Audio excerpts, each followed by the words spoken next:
மாண்புமிகு வேலுமணி சொன்னார், கூட்டி கழிச்சு பாருங்க கணக்கு சரியா வரும்னு. அது அண்ணாமலை திரைப்படத்தில் வில்லன் பேசுற வசனம்.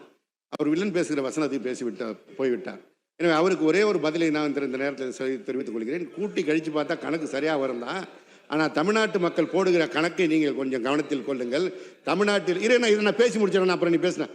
தமிழ்நாட்டில் இருக்கின்ற மாணவிகள் போடுகின்ற கணக்கு புதுமை பெண் கணக்கு, பள்ளி குழந்தைகள் போடுகின்ற கணக்கு காலை உணவு கணக்கு, மாணவர்கள் போடுகின்ற கணக்கு தமிழ் புதல்வன் கணக்கு, இங்கே இருக்கின்ற தமிழ்நாட்டு இல்லத்தரசிகள் போடுகின்ற கணக்கு கலைஞர் உரிமை தொகை கணக்கு, பேருந்திலே பயணிக்கின்ற பெண் பயணிகள் போடுகின்ற கணக்கு விடியல் பயண கணக்கு, உங்க கூட்டணியில் இருக்கின்ற ஆணவ ஒன்றிய அதிகார அரசு போடுகின்ற கணக்கு அதிகார மமதை கணக்கு, அதற்கு எங்கள் முதல்வர் போடுகின்ற எதிர்கணக்கு மாநில சுயாட்சி கணக்கு, இதை பார்த்து சிறுபான்மையினர் போடுகின்ற கணக்கு பாதுகாப்பு கணக்கு, மக்கள் எங்களுக்கு போடுறது கூட்ட கணக்கு, மக்கள் உங்களுக்கு போடுறது கழித்தல் கணக்கு, நீங்க சேர்க்கிறது பாவ கணக்கு பழி கணக்கு, எங்க முதல்வருக்கு இருக்கிறது நியாய கணக்கு சத்திய கணக்கு உண்மை கணக்கு.